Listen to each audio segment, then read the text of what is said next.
काय लिहिले वाचा अक्षर?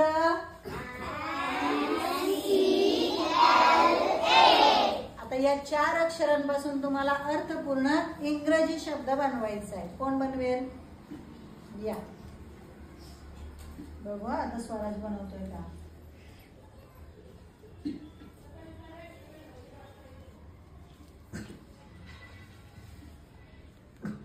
काय लिहिले वाचा?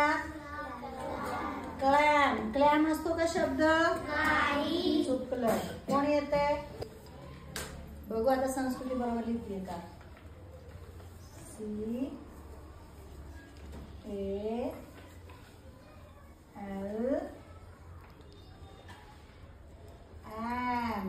काय काय? काम म्हणजे शांतता, शांती, सुकून. बघा L सायलेंट आहे. काम म्हणायचं. काय म्हणायचं? काम. आपण म्हणतो ना काम डाऊन म्हणजे शांत हो, त्यातला हा काम. Very good. चला.